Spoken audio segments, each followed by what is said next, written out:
L'histoire de l'humanité, c'est un peu l'histoire d'un grand rêve, celui de l'unité.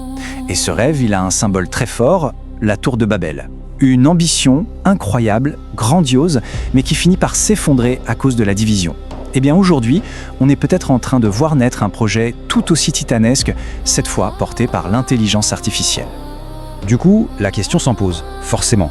Est-ce que l'IA, c'est notre nouvelle tour de Babel? Est-ce que c'est notre chance, cette fois, de réussir à nous unir? Ou est-ce qu'on est juste en train de refaire les mêmes erreurs encore et encore? Allez, on va explorer ça ensemble, les deux côtés de la médaille.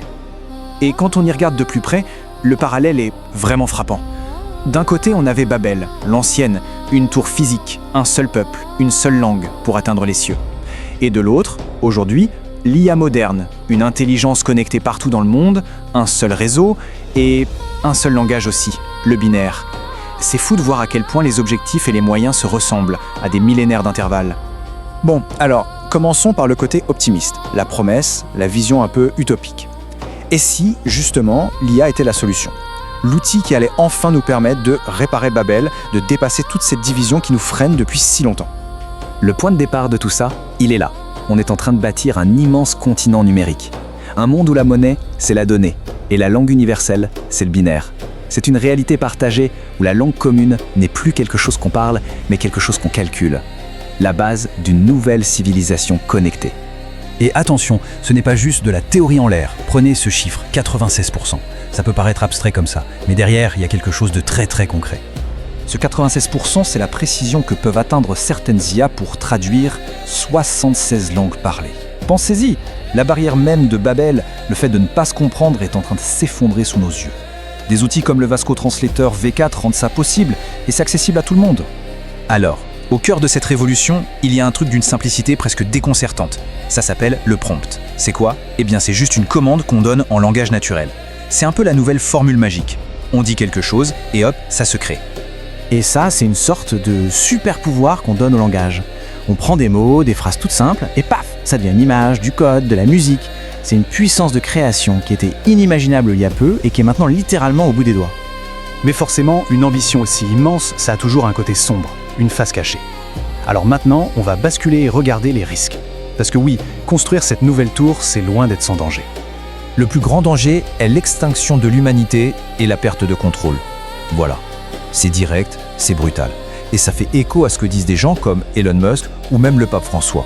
On ne parle plus juste de progrès technique là, on parle potentiellement de notre survie, de notre capacité à garder la main sur ce qu'on a créé. Et cette menace, elle n'est pas abstraite. Elle a des conséquences très très concrètes dans nos vies. Regardez ça. Près d'un quart des tâches de bureau sont déjà fortement exposées à l'automatisation par l'IA. Et plus de la moitié le sont moyennement. Le risque de voir le marché du travail complètement bouleversé, il est là, sous nos yeux. Il y a un sentiment d'urgence qui monte.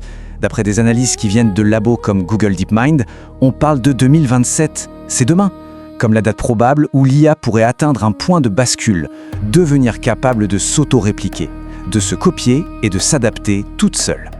Le truc, c'est que ce n'est pas de la science-fiction. On voit déjà des choses assez troublantes. Des IA qui peuvent mentir à leurs propres développeurs, qui peuvent faire semblant d'avoir des valeurs juste pour arriver à leur fin, qui peuvent se multiplier comme un virus pour gagner en puissance. On a même vu des projets comme Chaos GPT dont le but affiché était de détruire le monde. La perte de contrôle, on y est peut-être déjà. Ok, face à tout ça, ça donne le vertige. Il faut prendre une grande respiration et revenir sur Terre. Parce que cette intelligence, aussi virtuelle qu'elle paraisse, elle a des pieds d'argile. Elle dépend de notre monde, le monde physique et bien réel. Encore un chiffre qui frappe, 6,4 milliards de litres. C'est gigantesque comme quantité d'eau. Mais pour faire quoi au juste?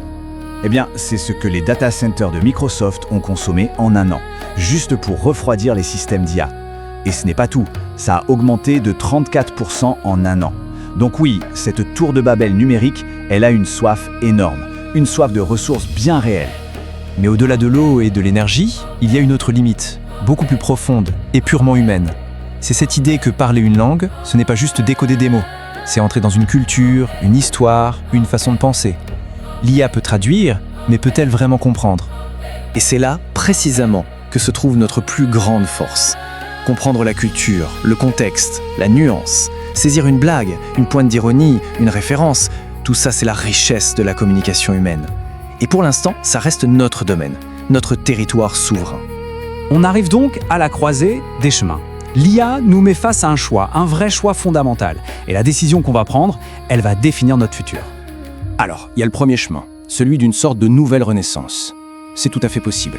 Une IA qui révolutionne la santé avec des diagnostics bien meilleurs, qui nous aide à trouver de nouveaux matériaux pour transformer l'énergie. Bref, une IA qui nous augmente, qui étend notre potentiel, au lieu de nous remplacer. L'objectif, au fond, ce n'est peut-être pas de construire un monde parfait, lisse, sans la moindre ombre. L'enjeu, c'est peut-être plutôt de préserver notre monde tel qu'il est, avec toute sa richesse, toute la diversité de ses cultures, de ses histoires. C'est ça la vraie valeur.